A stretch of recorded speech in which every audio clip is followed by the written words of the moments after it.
வணக்கம் ஃப்ரெண்ட்ஸ், இன்னைக்கு நம்ம இந்த வீடியோவில் என்ன பார்க்க போகிறோம்னா டிஎன்பிஎஸ்சி.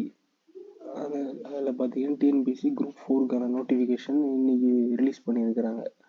அதை பற்றின டீட்டெயில் தான் நம்ம இப்போ பார்க்க போகிறோம்.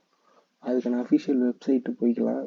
டிஎன்பிஎஸ்சி அப்படின்னு டைப் பண்ணிங்கன்னா கூகுளில் first link Tamil Nadu public service commission.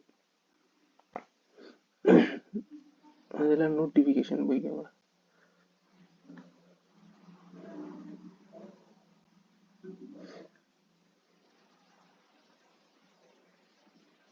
இதில் இருக்க இல்லைன்னா நோட்டிஃபிகேஷன் சொல்லிட்டு அதை கிளிக் பண்ணிட்டீங்கன்னா லிஸ்ட் ஆஃப் எக்ஸாமினேஷன்ஸ் வந்துடும். அதில் இந்த ஒரு வரும் notification date 30/1/2024 combined civil service examination 4 group 4 service இன்னிலேருந்து ஸ்டார்ட் ஆகுது.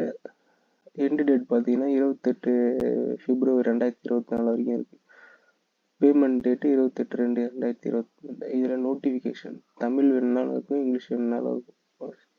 செலக்ட் பண்ணிங்கன்னா 84 பேஜுக்கு உங்களுக்கு நோட்டிஃபிகேஷனாக கொடுத்துருக்காங்க. அது ஃபுல் டீட்டெயிலுமே இருக்கும்.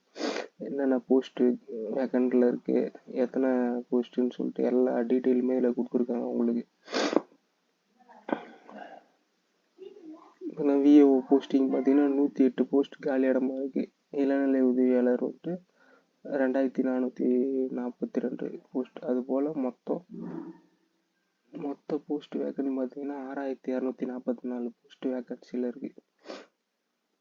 இதில் டோட்டலாக ப்ரீஃபாக கொடுத்துருக்குறாங்க. மொத்தமாக 300 மார்க்குக்கு எழுதணும். அதில் வந்து பார்ட் ஏ பார்ட் பின்னு சொல்லிட்டு 2 கேட்டகரியாக பிரிச்சுருக்கிறாங்க. ஒன்று தமிழ் தகுதி தேர்வு, அது 100 மதிப்பெண், 100 வினாக்கள் 150 மார்க்கு. அது பொது அறிவு 75 மார்க்கு. மொத்தமாக அது ரெண்டும் சேர்த்து தமிழ் மட்டும் 150, பொது அறிவு, அப்புறம் திறன் அறிவு, மனக்கணக்கு அது ஒரு 25. மொத்தமாக அது ஒரு 100 மதிப்பெண், 100 வினாக்கள். தமிழ் தகுதியில் வந்து அது ஒரு 100, மொத்தமாக 200 வினாக்கள். மொத்த மதிப்பெண் வந்து 300 மதிப்பெண்ணுக்கு எழுதுவீங்க. குறைந்தபட்சம் அதில் வந்து 90, ஒரு கேட்டகரியிலும் 90 மார்க் அது எடுத்தாகணும். அதுதான் இந்த இதில் கொடுத்துருக்குறாங்க. அதே போல் வயது வரம்பு என்னவாக இருக்கலாம் சொல்லிட்டு அந்த டீட்டெயிலும் கொடுத்துருக்காங்க. நோட்டிஃபிகேஷனில் பார்த்தீங்கன்னா ஃபுல் டீட்டெயிலாகவும் உங்களுக்கு இதில் 84 பேஜுக்கு கொடுத்துருக்காங்க. இது நீங்கள் பார்த்தீங்கன்னாலே யார் யார் எலிஜிபிள், யார் யார் அப்ளை பண்ணலாம் எல்லாமே கொடுத்துட்டாங்க. அதில்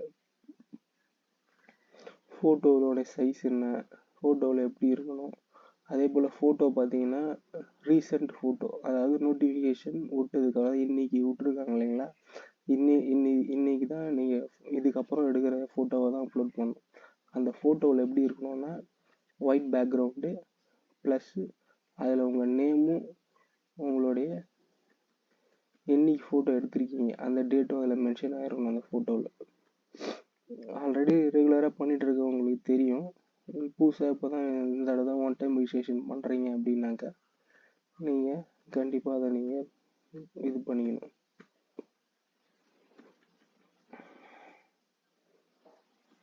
இதில் ஃபுல் டீட்டெயிலாகவுமே கொடுத்துட்டாங்க உங்களுக்கு. இதை பார்த்தீங்கன்னாலே தெரியும் உங்களுக்கு. நோட்டிஃபிகேஷன் அதோட ஃபுல் கிளியராக படிச்சிட்டிங்கன்னா உங்களுக்கு எல்லா விதமான டவுட்டும் கிளியர் ஆகிடும். Okay friends, thank you.